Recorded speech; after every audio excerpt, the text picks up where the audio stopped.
He altered our anniversary dinner plans, switching the reservation to a table for two, for himself and a colleague. So I took a seat at the bar, sipping champagne, and watched as he fastened my bracelet onto her wrist, calling it a family heirloom. I strolled over, unclasped it, and gave a little smile. "You're not wrong. It belonged to my grandmother, just like the house you're now being evicted from." He actually laughed, right up until security showed up with her husband. I left the two of them with the check and a pending restraining order. "Happy anniversary, my dear. I wasn't supposed to be at the bar tonight." My rightful place was at table 17, the most coveted spot in the entire establishment, offering an unparalleled view of the garden patio and the Boston City lights twinkling beyond the floor-to-ceiling windows. Yet there I was, perched on a leather bar stool in the restaurant I had poured my soul into, witnessing my husband of 10 years slide my great-grandmother's sapphire bracelet onto the wrist of another woman. The champagne, a vintage I'd been saving, turned to acid on my tongue as I observed them from across the bustling room. I had endured 16-hour days for what felt like an eternity to bring the gilded spoon to life. My lifelong dream, finally a tangible reality. An opening night had been, until this moment, utterly perfect. The food critics were visibly impressed. The main dining room was filled to capacity, and my signature dish, a seared scallop risotto with saffron, was earning rave reviews. Everything was going according to plan, except for the spectacle at the table I couldn't tear my eyes away from. "Is everything to your satisfaction, chef?" Rico, my head bartender, quietly refilled my champagne flute with the very same Dom Perignon I had set aside for Julian and me to share. Tonight, on our 10th anniversary. Just catching my breath, I lied, managing to conjure a smile that felt brittle. The kitchen team has everything running like a well-oiled machine. Before we delve deeper into this saga of deceit and exquisitely served revenge, I'd like to take a moment to thank you for pulling up a chair at my table tonight. If you have an appetite for more stories about women who find their strength when life serves them a plate of heartbreak, I invite you to subscribe. It costs nothing, and it helps our community of survivors and thrivers grow. Now, where were we? 30 minutes prior, I had managed to escape the orchestrated chaos of the kitchen to freshen up before Julian's arrival. We had a reservation for 8 o'clock sharp, a table for two, for which I had personally designed a tasting menu that chronicled the story of our decade together through food. 10 courses for 10 years. I had even commissioned my pastry chef to create a miniature version of our wedding cake for the final course. My phone had buzzed with an incoming text just as I was perfecting my lipstick. "Need to adjust reservation to accommodate colleague. Table for two still, but I'll be bringing Isabel from the campaign office. You get it. Happy anniversary, we'll make it up to you later." I had stared at that clinical, dismissive message for what felt like a full minute, my heart plummeting as I read and reread those 3 little words. You get it, did I? This was hardly the first time Julian had placed his burgeoning political career ahead of our marriage.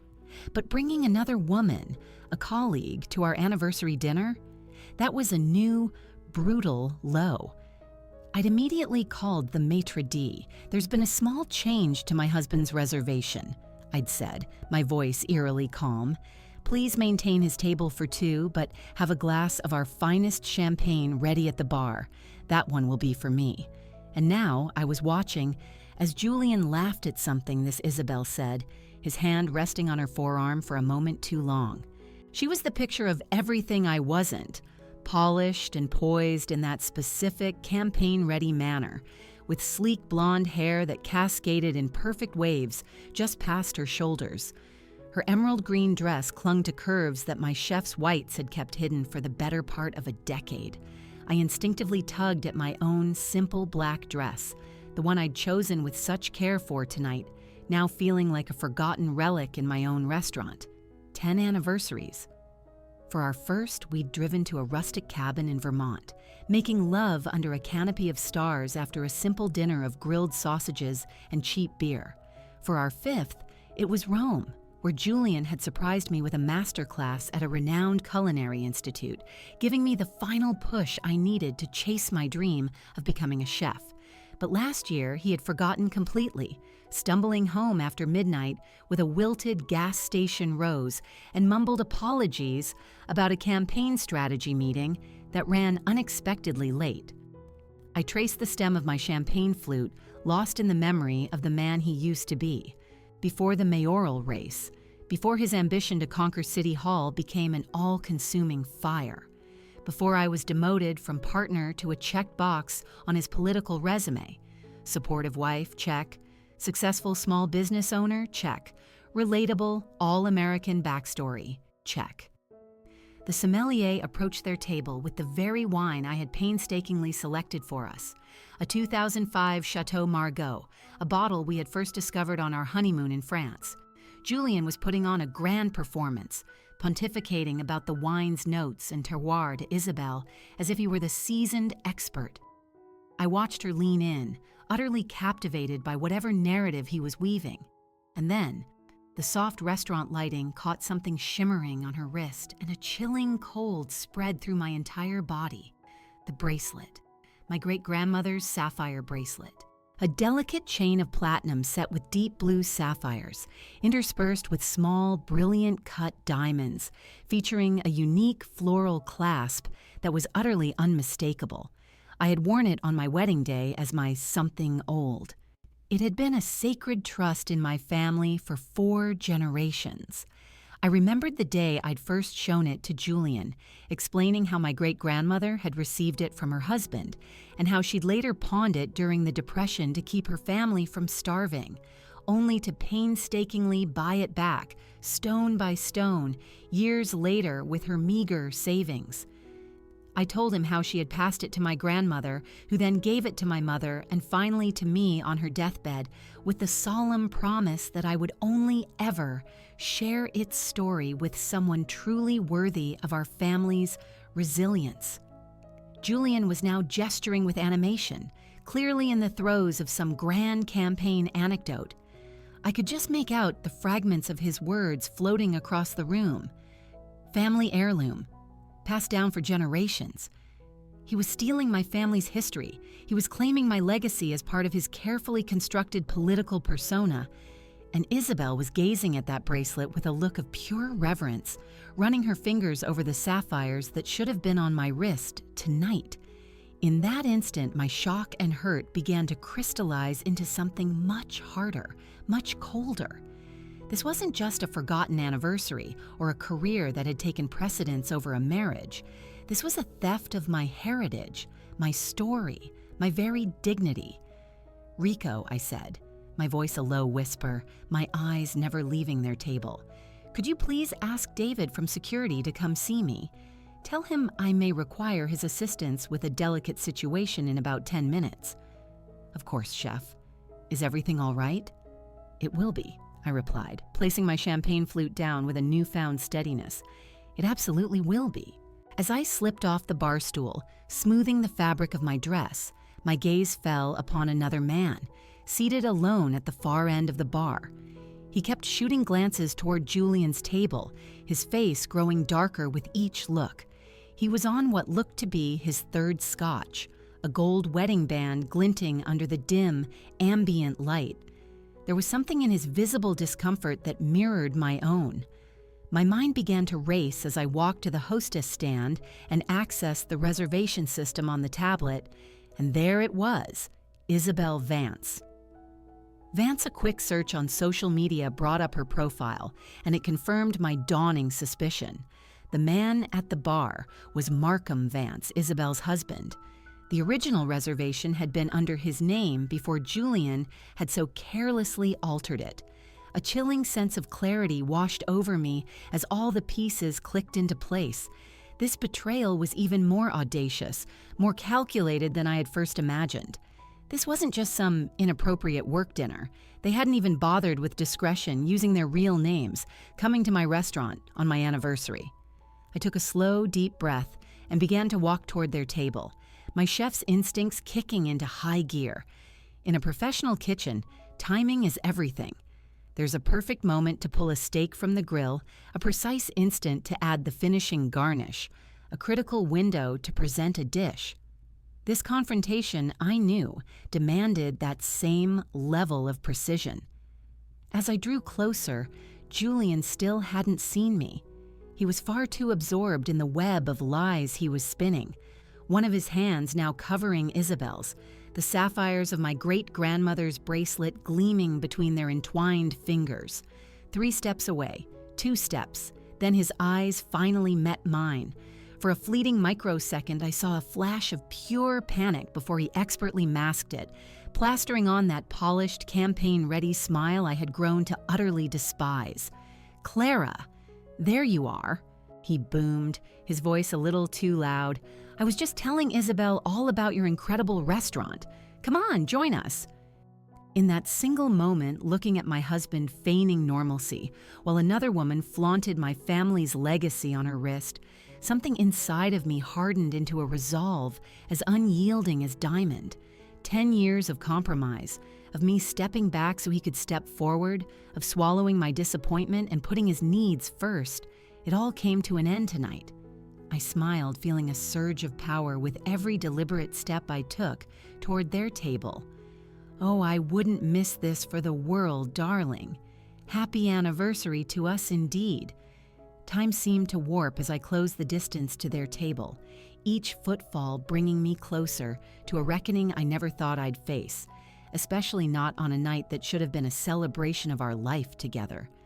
My entire focus narrowed to the deep blue glint of the sapphires encircling Isabel's wrist, sapphires that held generations of stories she could never comprehend. The bracelet first belonged to my great-grandmother, Matilda Hayes, a wedding gift from her husband in 1928, just before the stock market crash plunged the world into despair. That bracelet became her salvation. During the bleakest years of the Great Depression, she sold 1 sapphire at a time to put food on the table for her children, painstakingly replacing each one years later as she built a small but successful seamstress business from nothing. By the time she passed it to my grandmother, every stone had been earned twice over. My mother used to say that the bracelet held our family's sheer grit in its very metal. "Sapphire strong, diamond bright," she would whisper, gently tracing the intricate clasp. "That's how Hayes women get through." I vividly remembered sitting on the floor of my grandmother's bedroom as a little girl, watching her fasten that bracelet before she left for her job. She worked as a bookkeeper for a small accounting firm for over 40 years, first to put my mother through university, and then again to help my parents when my father's small hardware store nearly went under. The bracelet was the only real luxury she ever allowed herself. "Why don't you just sell it, Grandma?" I'd asked her once, during a particularly tough period when I'd overheard my parents arguing about overdue bills. "We could get a new roof." My grandmother had cupped my face in her work-worn hands, her eyes both fierce and tender. "Clara, my love, some things are worth far more than what someone would pay for them. This bracelet isn't just platinum and stones. It's every sacrifice, every victory, every single time a woman in our family chose courage over comfort. One day, when you truly understand what's important, it will be yours." I finally understood in 2008 when the financial crisis hit and my grandmother was facing foreclosure on the little house my great-grandfather had built for Matilda. I was in culinary school, barely scraping by myself. She called me one evening, her voice thin but resolute. "I'm going to have to pawn the bracelet tomorrow," she said without any preamble. "Gran, no. We'll find another way. I can quit school. I'll get a second job." "This is exactly what it's for," she interrupted, her tone firm. "Your education is important. This house is important. This bracelet has bailed this family out of trouble before, and it will do it again. For 6 long months, that piece of our history sat in a dingy pawn shop while my grandmother took on extra bookkeeping clients despite her failing eyesight, while I took on every catering gig I could find between my classes, while we both silently counted down the days until the loan would default. I can still see the afternoon we walked into that shop together, her hands trembling slightly as she counted out the worn bills. The final payment with just $17 left over. "See?" she said, clasping it back onto her wrist, right where it belonged. Sapphire strong, diamond bright. When she passed away 5 years later, I was the only one there. My parents had retired to Florida and my sister was living abroad. With the last of her strength, my grandmother slipped the bracelet from her wrist and placed it onto mine. "Remember what really matters," she'd whispered, "and only share this with someone worthy of our legacy." I truly believed Julian was worthy. We met when he visited the restaurant where I was working as a sous chef, part of his first campaign for city council. He was magnetic, remembering every staff member's name, asking insightful questions about the neighborhood. When he asked for my number, I shocked myself by saying yes. Our romance was a whirlwind. 6 months later, on a perfect autumn evening just like this one, he proposed on a bench overlooking the Charles River. I accepted without a moment's hesitation, convinced I had found a man who valued family, tradition, and hard work as much as I did. A week before our wedding, I showed him the bracelet for the first time, recounting its entire history as we sat on the front porch of my grandmother's house. Our house now. "That's incredible," he'd said, examining the antique clasp. "It must be worth a small fortune. It's priceless." I gently corrected him. It survived a depression, a war, a recession, everything life could throw at the women in my family. He had looked at me with such profound tenderness then. "I will never let anything happen to it, or to you." 2 days after we were married, I found him online, looking up insurance appraisals for antique jewelry. "Just being prudent," he explained with a casual shrug. "Something this valuable needs to be properly protected." I believed him. I believed him about so many things. 4 years into our marriage, when Julian set his sights on the mayoral race, our savings weren't nearly enough to launch a competitive campaign. We were at our kitchen table, poring over our finances, when he casually suggested we refinance the house. "This is my grandmother's house, Julian," I had protested. "It's been paid off for decades." "Think of it as an investment in our future, Clara," he'd countered smoothly. "Once I'm in office, we'll pay it off again in a year." When I still hesitated, his gaze dropped to my wrist. "What about the bracelet?" "We could get a short-term loan against it, just temporarily." The hurt must have been plain on my face because he immediately backpedaled. "I'm sorry, that was insensitive." "Of course not. I know what it means to you." That night, in what I mistook for an act of profound trust, I made a fateful decision. I took off the bracelet and placed it in his hand. "Keep it in the safe at your office," I told him. "I'm always so afraid of damaging it during service, and this way it's secure but still with us." He had kissed me, long and deep. "I'll guard it with my life." That was the last time I had laid eyes on my great-grandmother's bracelet, until tonight, gleaming on the wrist of another woman, being passed off as a token of affection from my husband. As I stood before them now, watching Isabel's perfectly manicured fingers trace the sapphires that represented my family's struggle and survival, a cold clarity settled over me. The legacy of this bracelet was never just about possessing an heirloom. It was about having the strength to do whatever was necessary, no matter how hard it was. My grandmother had pawned this bracelet to save what was most important to her. Now it was my turn to reclaim not just the jewels, but everything they symbolized. "What a truly beautiful piece," I said, my voice as sharp and clear as crystal as I locked eyes with my husband. "Would you mind if I took a closer look?" Isabel's practiced smile faltered, her eyes darting nervously between Julian and me. "Oh, of course," she said, extending her arm with a practiced grace. "It's absolutely breathtaking." I took her hand gently, my fingers brushing against the cool metal and stones as Julian shifted uncomfortably in his chair. The tension at the table was thick enough to cut with a knife, but I wasn't ready for the main course of this confrontation. Not just yet. I needed to understand the full menu of their deceit first. "Exquisite craftsmanship," I remarked, releasing her wrist. "Julian has always had such excellent taste in family heirlooms." I shot him a pointed look before adding, "I really should get back to the kitchen. Please enjoy your meal." I turned and walked away, feeling the heat of Julian's stare on my back. But instead of returning to the kitchen, I reclaimed my strategic position at the bar, positioning myself this time where I could watch their table without being quite so obvious. Rico slid a fresh glass of champagne toward me, his expression unreadable. From this new vantage point, I could see the subtle tells. The way Julian leaned in far too close when he spoke to Isabel, the way her hand would occasionally brush against his, the shared glances that screamed of a long-standing intimacy that had nothing to do with campaign strategy. Each small gesture exposed another layer of a relationship that had clearly been festering for some time. I thought back to the first real warning sign. About 6 months ago, Julian had started coming home late, smelling of a perfume that wasn't mine. "Campaign events," he'd explained breezily.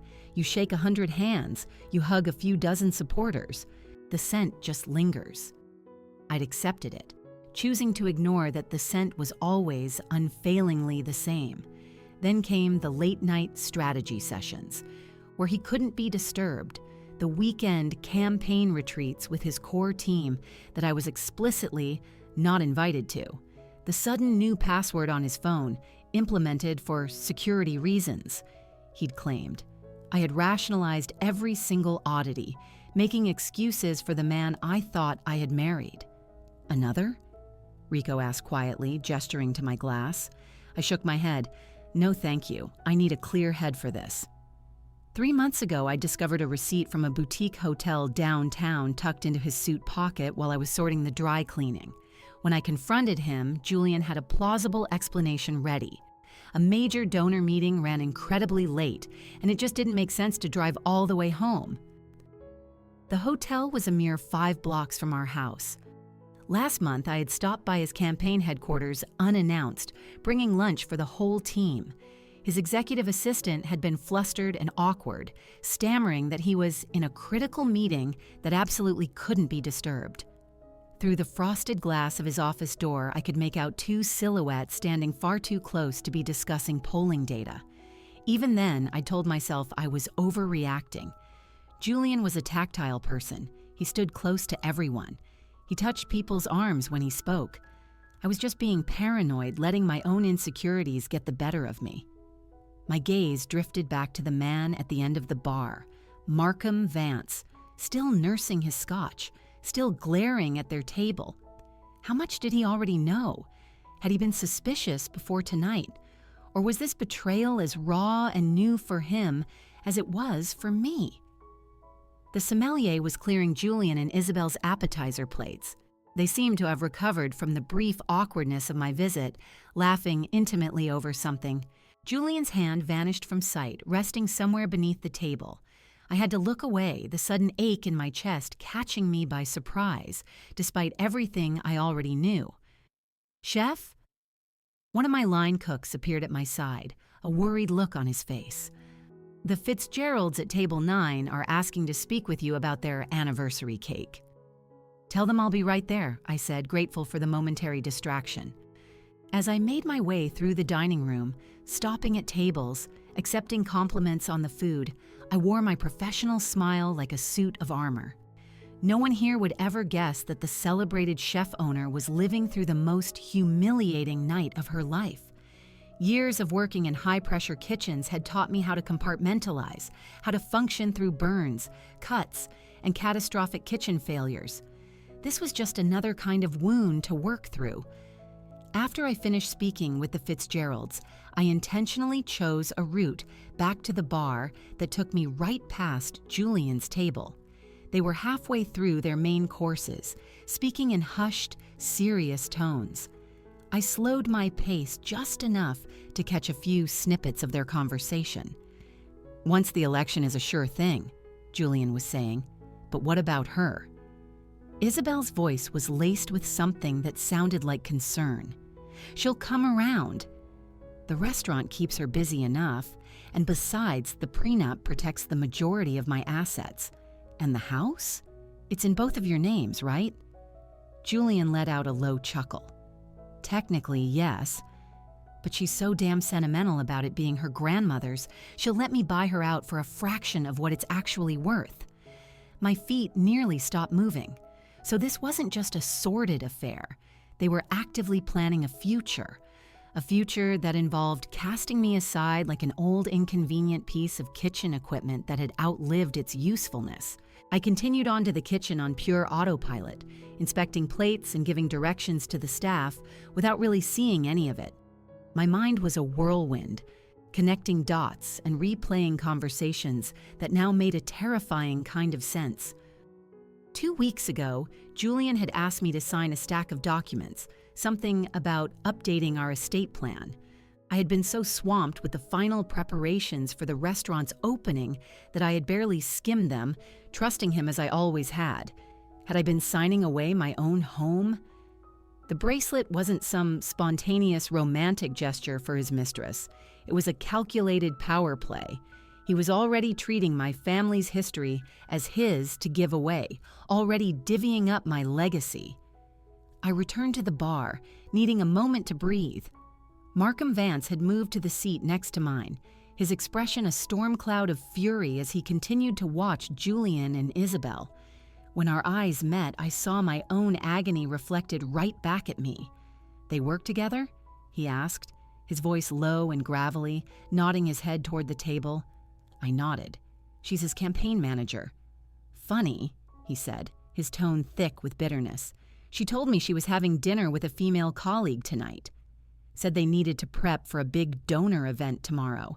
The stark realization that we had both been fed the exact same lazy lie sent a fresh wave of cold fury through me. "I'm Clara," I said, extending my hand. "This is my restaurant." "Mark," he replied, his handshake surprisingly firm. "And apparently, that's my wife. With your husband."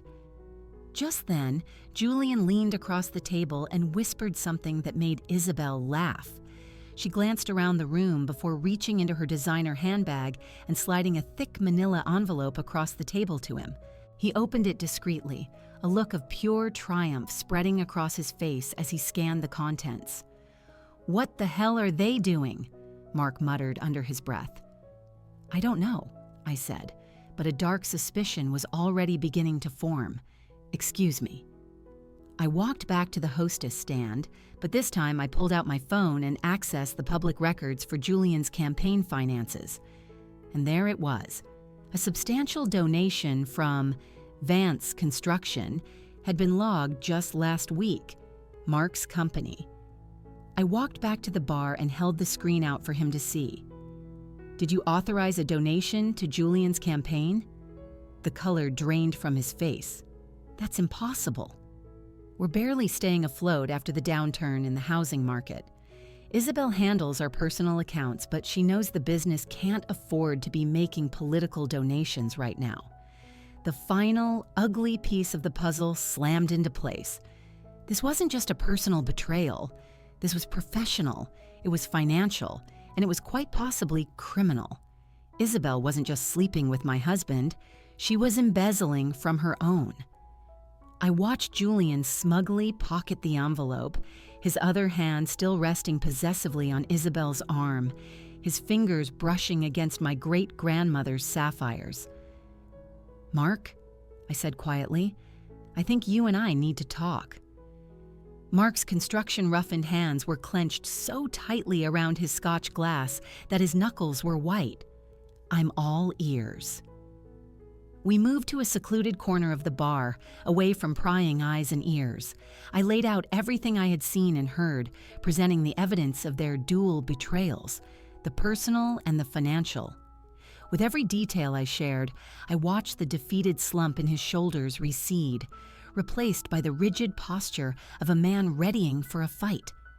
"She took over the books when the recession hit," he said, his voice a low growl of controlled rage.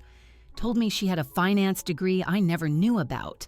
Turns out there's a whole lot I didn't know." "How much do you think she could have taken?" I asked. Enough to sink us if this continues. We have 30 families relying on Vance Construction for their livelihoods. I glanced over at Julian, who was now signaling for the dessert menus, acting for all the world like he owned the place. And in a way, he felt he did. The initial startup capital for the restaurant had come from a joint account, a fact he never missed an opportunity to remind me of. I had believed we were building something together. I now understood I was just another line item in his portfolio, a stepping stone on his relentless climb to power. "We have to be strategic about this," I said, a strange cold calm settling over me. "If we go in there emotionally, they'll just spin it. They'll find a way to make us look like the crazy, jealous spouses." "I'm not feeling particularly rational at the moment," Mark muttered. "I know. Neither am I, but the best revenge isn't just about exposing them. It's about ensuring they face consequences they can't charm or lie their way out of. My years in professional kitchens had taught me that meticulous preparation and perfect timing were the keys to success. We need concrete evidence, we need witnesses, and we need to choose the perfect moment to strike. David, my head of security, materialized at my elbow. I'd hired him away from one of Boston's most exclusive five-star hotels, valuing his unflappable discretion as much as his formidable presence. "You needed to see me, chef." I gave him a concise rundown of the situation. His expression remained professionally impassive, but a flicker of something hardened in his eyes when I mentioned the potential embezzlement. "So, it's more than a simple domestic dispute," he stated thoughtfully.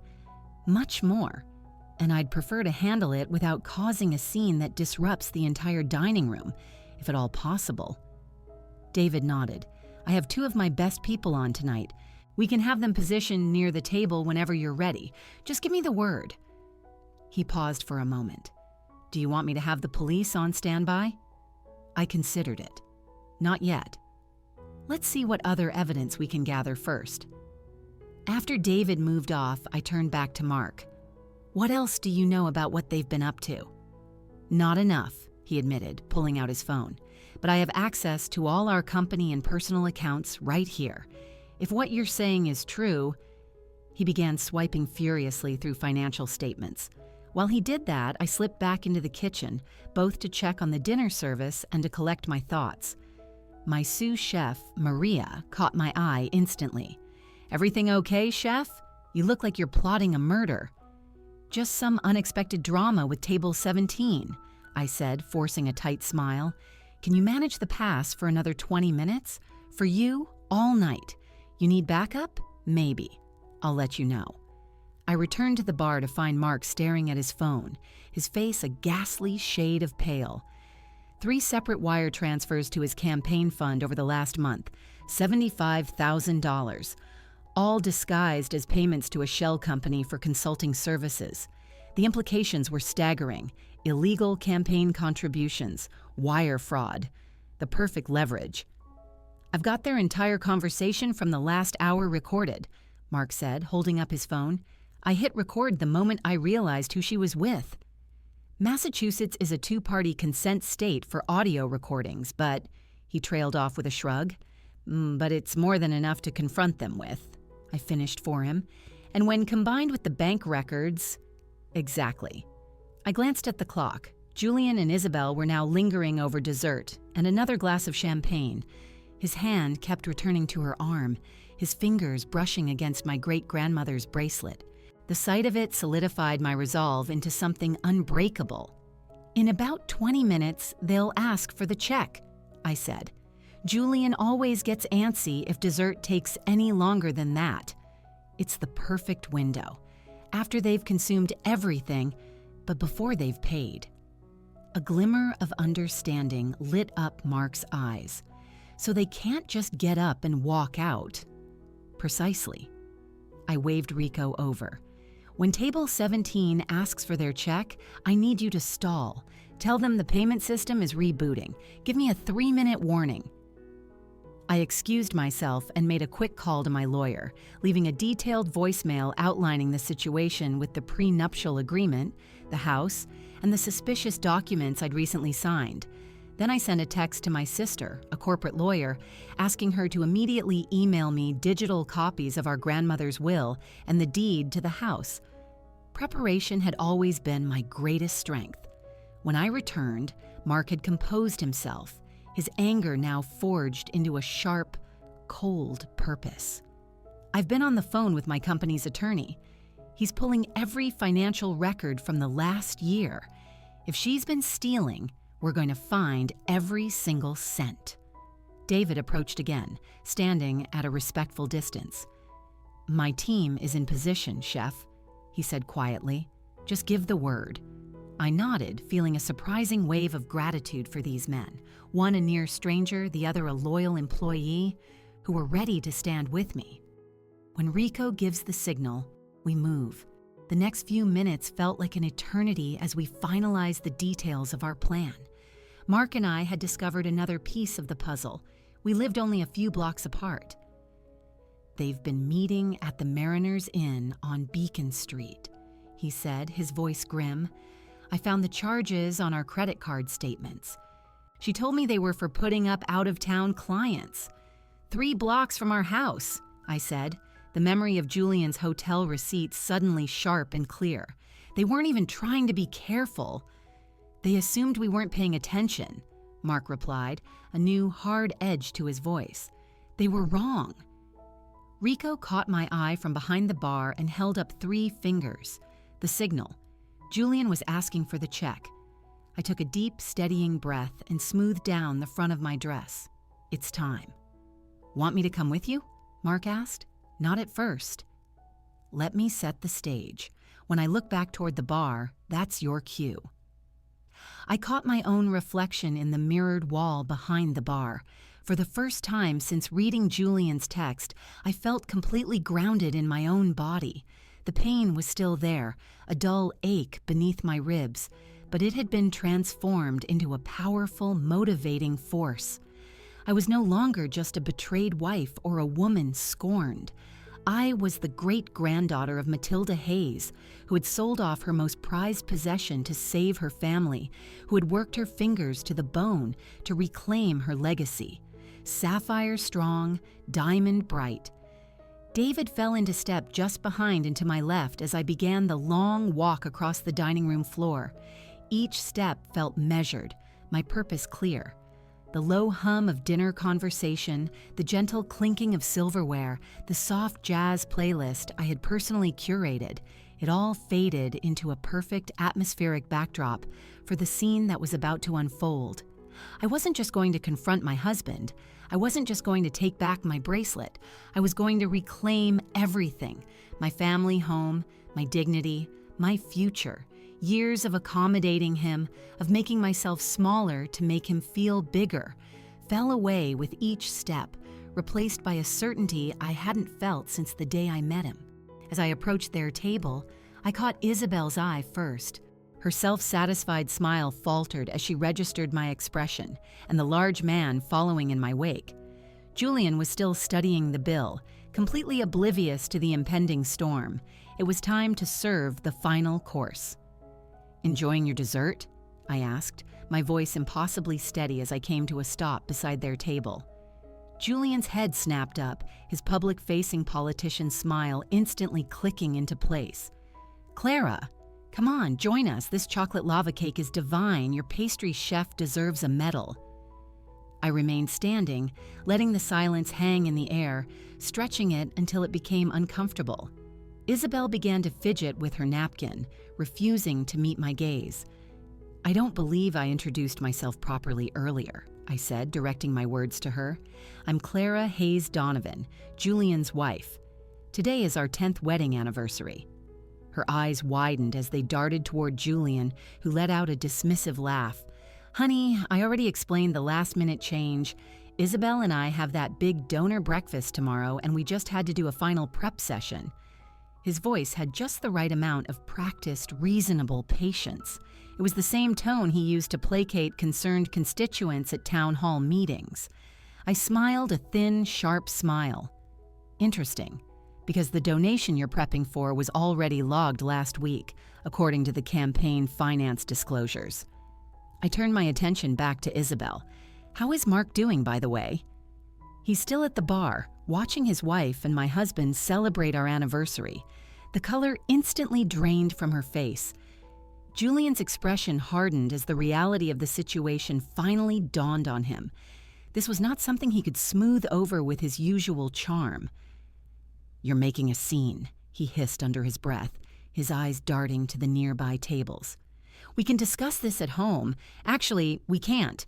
You see, I took a closer look at those documents you had me sign a couple of weeks ago, the ones you passed off as a routine update to our estate plan." I leaned in closer. "Did you honestly think I wouldn't have my lawyer review them the second I had a spare moment? You tried to trick me into signing away my rights to my grandmother's house." Isabel began to squirm in her seat. "Julian, maybe we should just—" "No," he snapped, before quickly softening his tone, suddenly aware of the watching eyes. "Clara's just confused. Everything I've done has been to secure our future." "Our future?" I raised a single eyebrow. "Or your future with Isabel." His jaw tightened. I could practically see the gears turning in his head as he calculated his next move, weighing public perception against damage control. "That's absurd," he finally managed to say. "Isabel is my campaign manager. This was a working dinner." I gently reached out and took Isabel's wrist, turning it so the bracelet caught the light. "Then why is she wearing my great-grandmother's bracelet? The one you swore to me was locked away in your office safe?" A diner at the next table glanced over, her curiosity visibly piqued. "It's a similar piece, but it's not the same one," Julian bluffed, his voice losing its confident edge. "Perhaps you've forgotten the inscription," I said, as I deftly unclasped the bracelet from Isabel's unresisting wrist.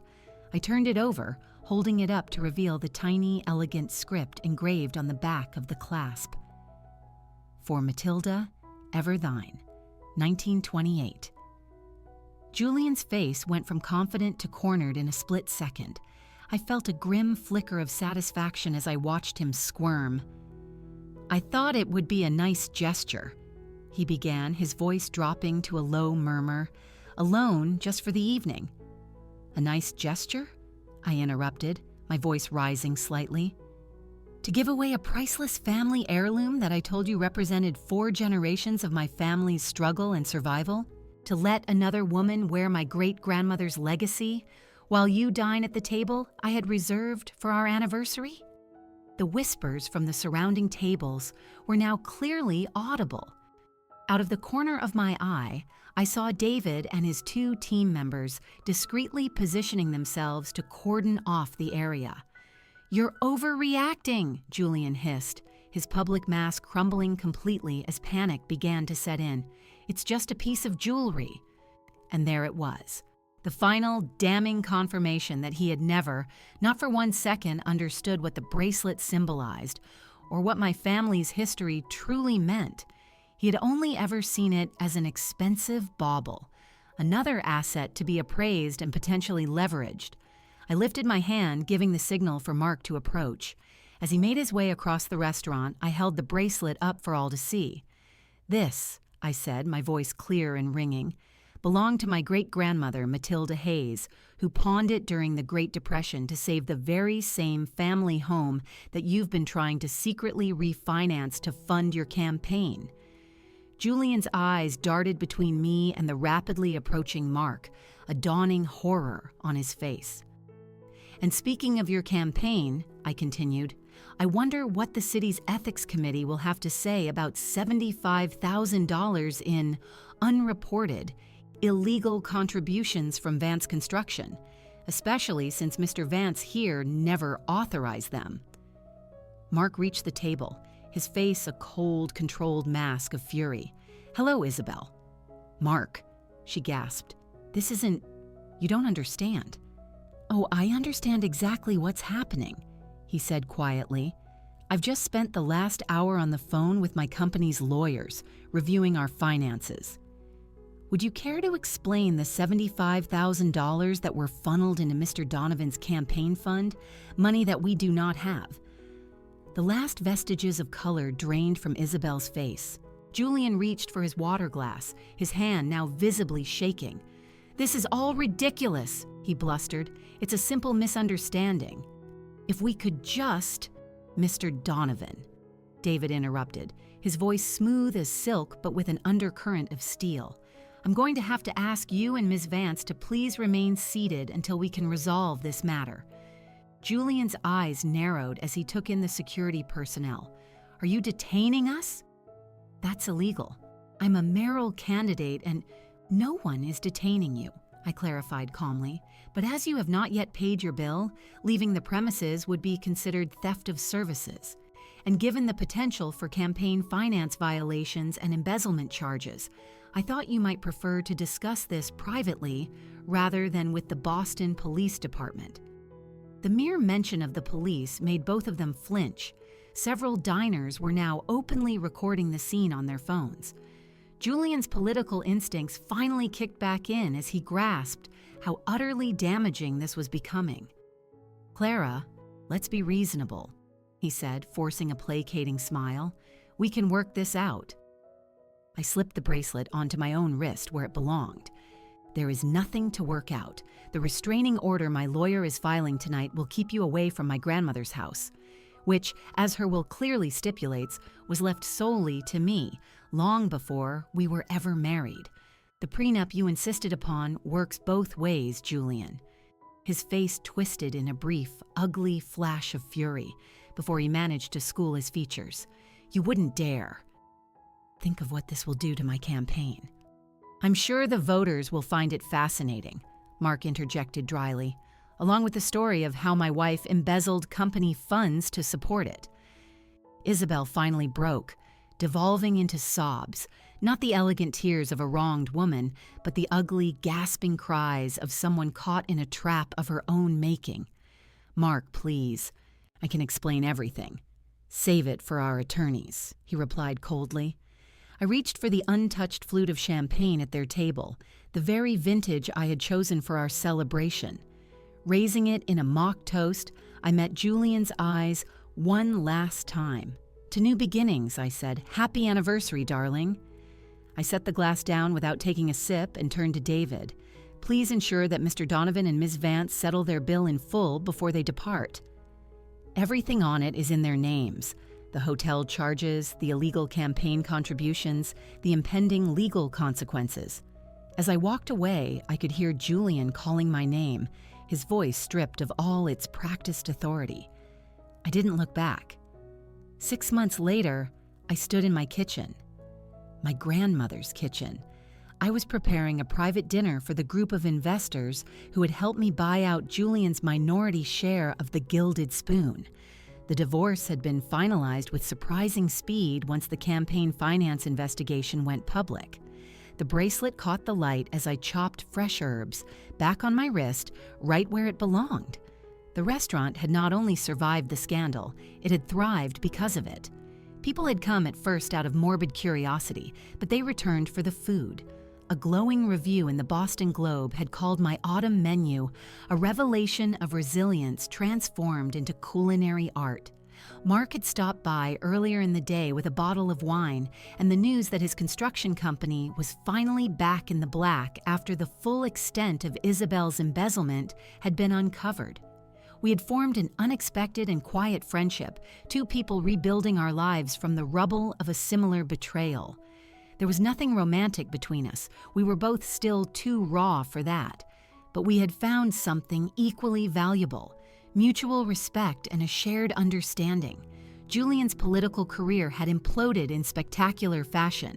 The last I'd heard, he was working for his father's insurance firm back in his hometown. His mayoral dreams shattered by ethics violations, and a very public, very viral humiliation. As I began to set the table, using my grandmother's best china, I realized I was humming. It was something I hadn't done in years. The house felt alive again, filled with my own purpose and bright with possibility, no longer weighed down by compromise and resentment. sapphire strong, diamond bright. The women in my family had always endured. We rebuilt. We thrived. And sometimes, when justice was served at the perfect temperature, we even allowed ourselves to celebrate with one final perfect toast. If you enjoyed watching Clara serve up a 5-star dish of justice, please hit that subscribe button and leave a comment below. What would you have done if you were in her shoes? Your support is what helps us bring more stories of triumph like this one to the channel. End of story.